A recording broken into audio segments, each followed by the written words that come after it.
Could you introduce yourself to the viewers right now? What's up, viewers? You already know how we come in. It's Mr. Trenches in the cut, 33. We coming straight out of Jane and Finch. You know how we come in, man. Okay.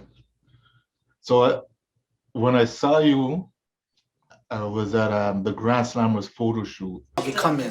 It's the man of the hour, 33. You know how we coming with the brand, with the power. Grand Slammers. Yeah. Could you tell us how you were a part of that?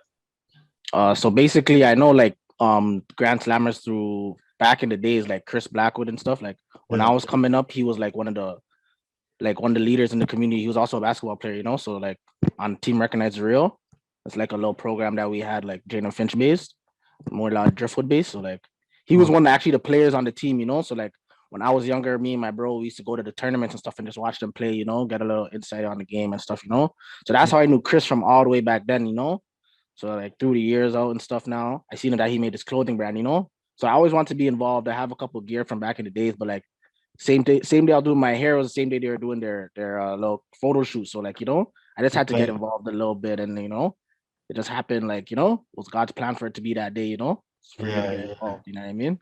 So that's how that happened. That's how that came about. So you say you're from the Jane and Finch area. Yeah. So when you're creating music, how does that environment influence what your raps are about? So basically, like, it's like, I'll say like 67% of my rap because you know what I mean? I'm just telling the story of a kid that came up in that area, Growing up in that area, especially my life, I've seen a lot of things, And like I didn't even let that steer me into the person that I am or that I was supposed to be, I try to stay clear of that life, but like you see a lot of things, you go through a lot of things. So most of my raps, it's from being a kid from that area, just trying to tell my story, or like trying to tell my story to someone that's in the same situations that I was in, you know what I mean? Yeah. Just trying to get my story out there and let my voice be heard, That's how that influences me.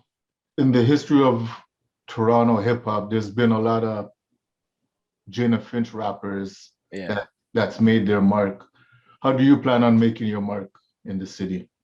The way I plan on making my mark is trying to bring a different style. Like my style, I don't think like anyone has my style, you know what I mean? Because like I have a little bit of flair that like I don't see a lot of people coming with it. The energy I come with, I don't see a lot of people coming with, you know what I mean? Telling the story of the youth and also like just being different, No one's 33 out here, you know what I mean? So that's how I feel like. And Jane and Finch, like we're powerful, you know what I mean? So we have a lot of power in the industry, and especially in Toronto industry. Yeah. So I feel like that just gives me an extra kick, you know what I mean? To give me a little head start and just do my thing on here. Okay. Yeah, you're right about the Jane and Finch background. What's your thoughts on social media and how it affects artists and getting their music out? So basically, like one of the things I was just talking to my brother about, he's on the same label as me, Mustang City Music. It's like you can get your music out through so many different ways. For example, like if you use an app like TikTok, like you can make one TikTok and it can go viral out of nowhere, Yeah. And that could just bring viewership streams to you, you know what I mean? So social media, I feel like it's a great tool, but you have to be able to use it wisely to get your influence out there, you know what I mean? You can't just be doing random posts. You have to like build up anticipations for certain songs, you know what I mean? That's the advantage I feel like that we have nowadays that they didn't have back in the days, I could just send my thing to someone that's all the way in the Ukraine or UK or something, you know what I mean? And they could bump it with their little friends and then you can build a little fan base like that, you know what I mean? So that's one thing I feel like social media is like, it's really powerful and like, it's a big influence on the music industry nowadays. Yeah. And also like, just throwing shit out there, you could get streams from anywhere in the world, you know what I mean? So I feel like social media is a big influence in the rap game nowadays. So it's really powerful too. So you got to use it to the best of your ability and just influence off of it. You know what I mean? Build power off of it and use it to your advantage. So do you think sometimes social media is being used in a way by some artists that they know how to market themselves, but it's not really the music that people are attracted to them for? Do you think that causes more difficulty at times for artists to focus on their music because sometimes the person that doesn't focus on the music more like on personality, sometimes they go more viral than the person that has the actual music? I feel like it's a little bit of both. Like sometimes I'm gonna say this. A lot of times the fans may like your music and not love it. And the Yeah, ones that love your music might not like you as a person. So you have to be a little bit of both. You have to kind of be a little bit of an entertainer and a musician at the same time. That's why a lot of people that are doing a lot of the social media antics, that's why they get a lot of streams because the fans are tuning in, listening to their music, and then they're going on live, tuning in, tapping in with their fans. You know what I mean? So just building that persona, building that character of who you are as an artist, I feel like that goes hand in hand because you got to interact with your fans in different ways. It's not just releasing music. You could have like the best bars, best flows, best melody, best beat, and you're getting no views because no one knows who you are. No one could connect with you. You know what I mean? So I feel like you have to kind of leverage it in a way too. You know what I mean? To just yeah, you got to interact with your fans too as well. Like as if you have that fan base, you got to interact with them. So that's how you keep getting your streams up. You know what I mean? So I feel like you have to use social media in that way. yeah, A little bit of antics here and there, that maybe a little beef. You know what I mean? But you have to get your fans engaged outside of the music so that they tune into your music. If you know what I mean, you know what I see? yeah. I think you're absolutely correct Yeah, because some of the biggest artists of all time, they did both. Like, yeah, they made people know their personality, yeah, or they created a character where the people associate him with that character, and then they yeah, could go and listen to the music yeah, after. yeah, yeah. So I And think try to find out who that character is. You know what who I it mean? is, yeah. So And it yeah, I goes think hand that in hand when you have both. When you're doing both, it goes hand in hand. okay. Yeah. So what is your creative process while you're in the studio?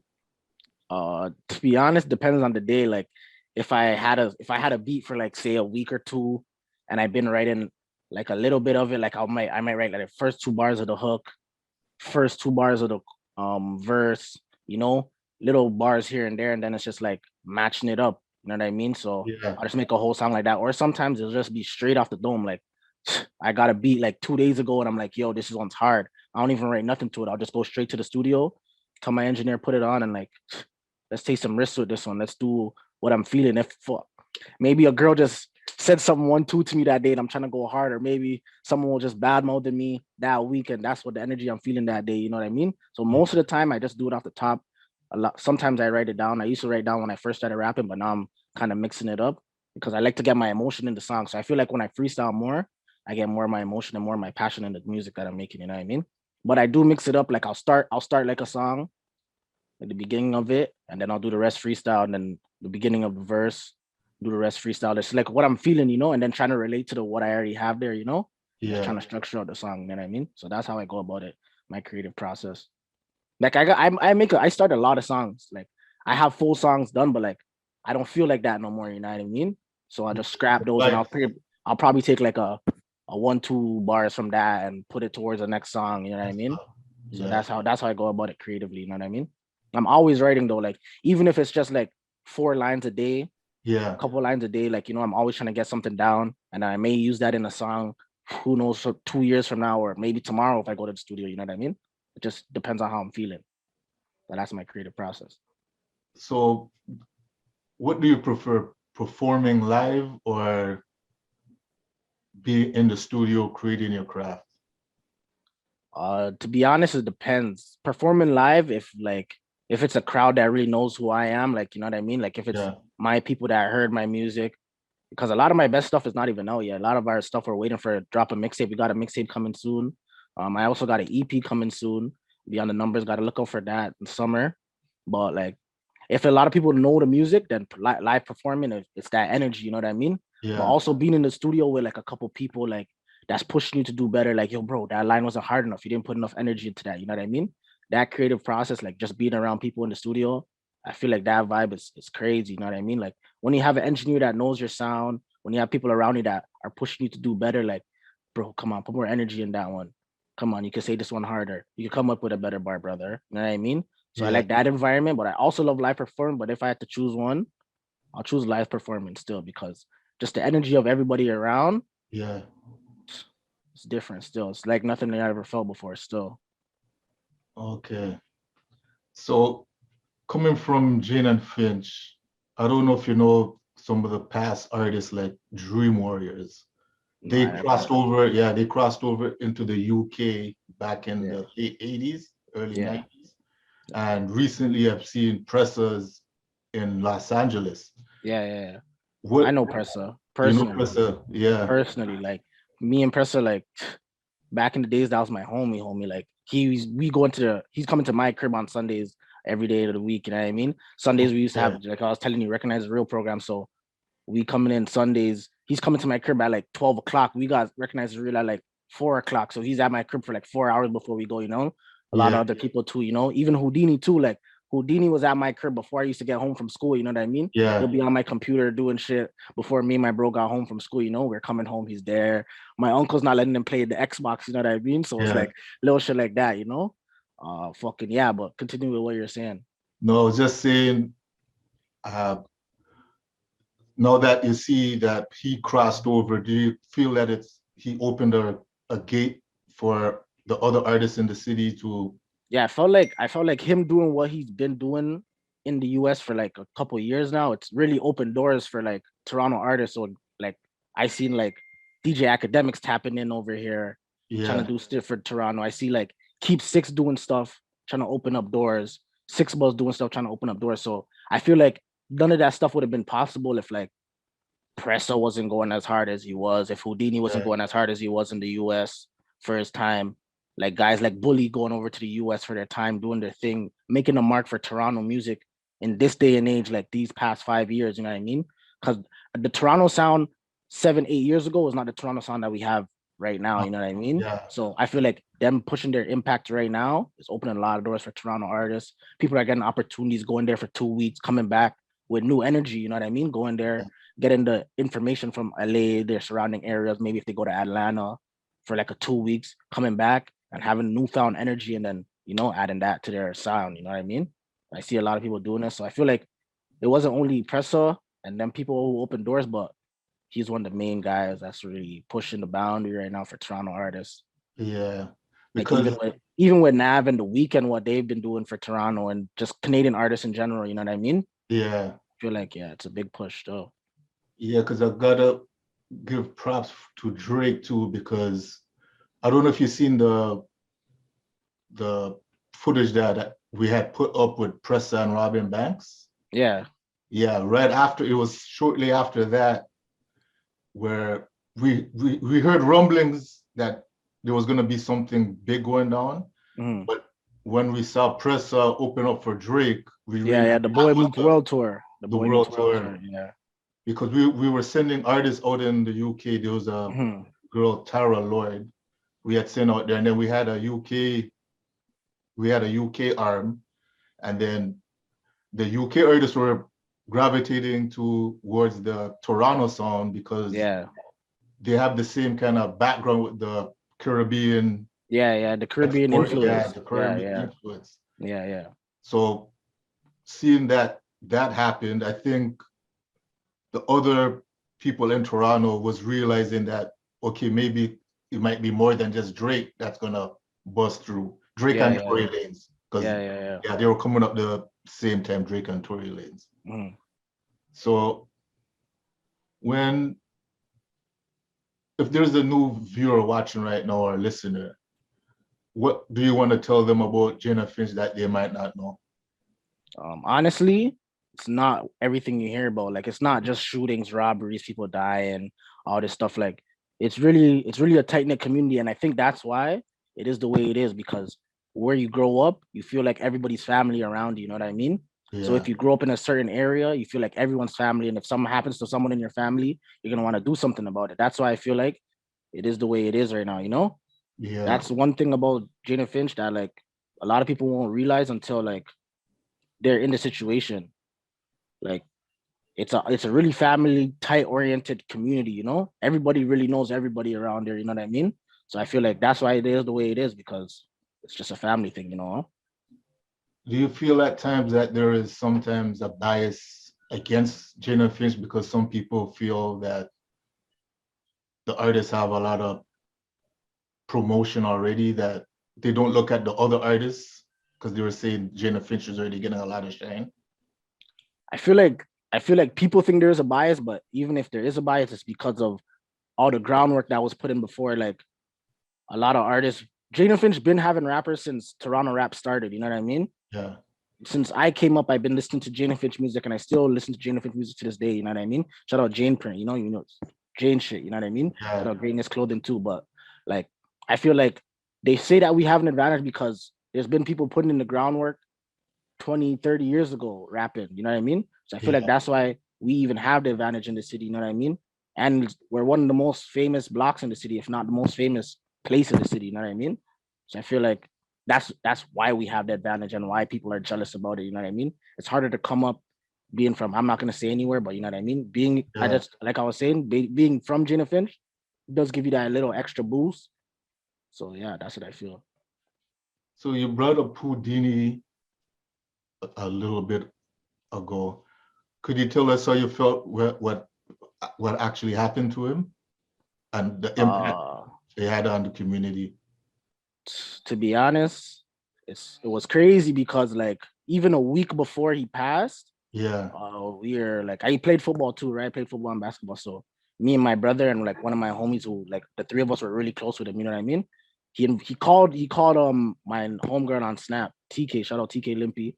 Yeah. He called her on Snapchat. He's like, yo, what are you guys dealing with today? We're like, yo, we're at the field playing football right now, busting it up, you know what I mean? He's like, yo, you guys come to my video shoot later, whatever, whatever. So be the case, he didn't end up doing the video that day, but like we were supposed to link him that day. So fast forward a little bit now, it's like this is 3 days before he passed away now, you know? We're Yeah. around the area, like we're with him. He's even shooting the next video that day. That video never came out yet though, but he's shooting a video that day. I'm like, I was talking to him, like, yo, broski, I need a video, man. He's like, yo, holla at him, you know? Whatever, whatever. Then like he leaves, like, you know, he leaves with us because he knows like we're more blessed, you know what I mean? So he Yeah. leaves with us. Then the next day he comes back to the hood. We're in the hood again, whatever. Something happened. Then there was actually a shooting in the hood the day before he passed.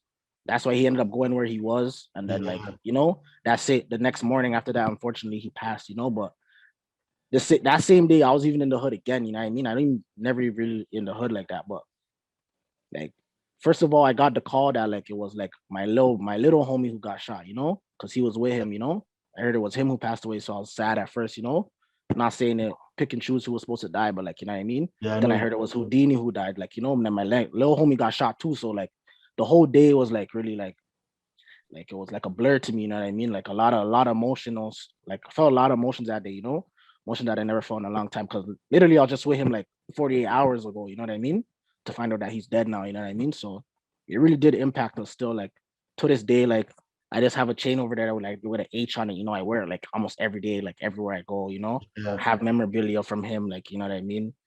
Like I rock his shit every day, like you know, and like he was one of the first ones that gave like my brother opportunity. Like my brother performed at his show in Toronto and Brampton. You know what I mean? He made Yeah. my brother open up for him. You know what I mean?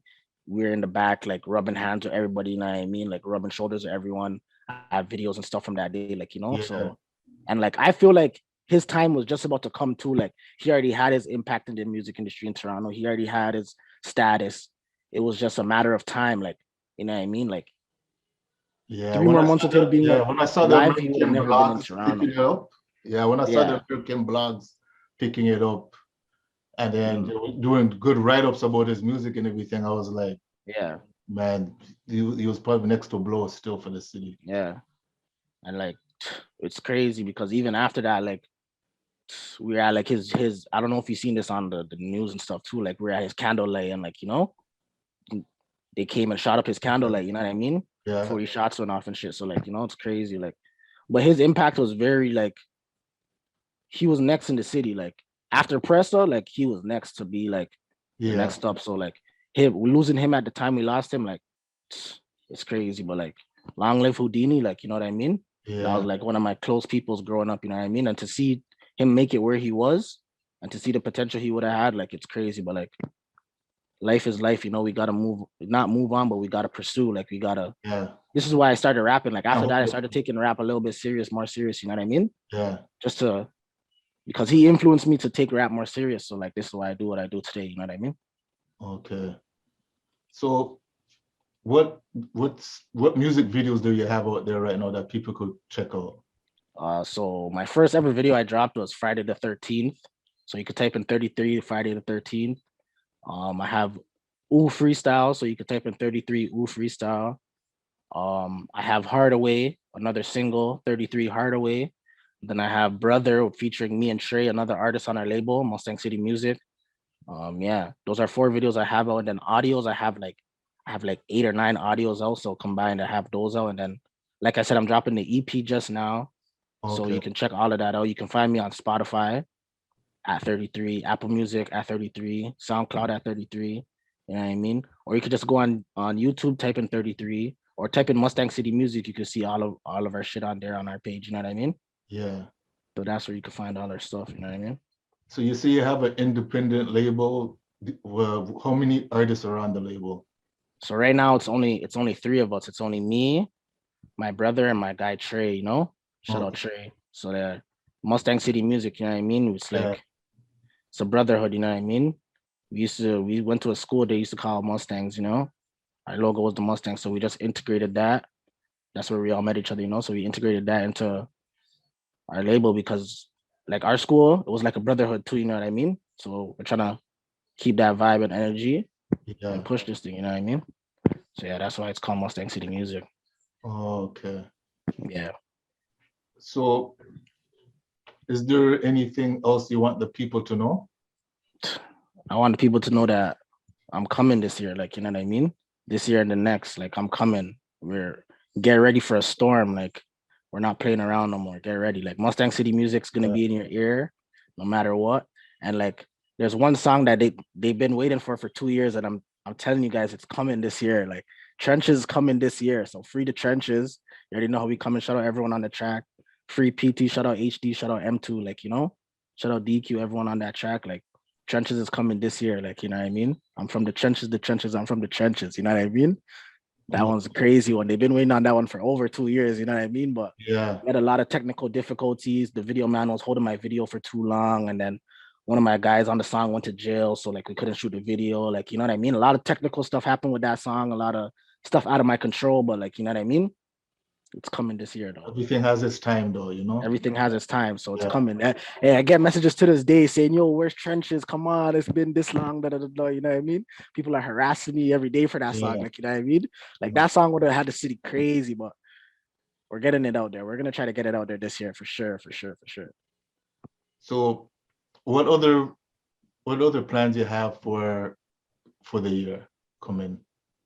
Musically, like I'm trying to keep it consistent, even if it's just an audio every month. You know what I mean? Okay. And I just shot a video the other day. You know what I mean? So I'm ready. Like the EP is supposed to be in the summer. The EP's coming in the summer. My EP, solo EP, Beyond the Numbers. You know what I mean? It's about to be crazy. 6 tracks on there, and then we got the Mustang City mixtape coming out. So that's gonna have like 12 to 15 songs on it.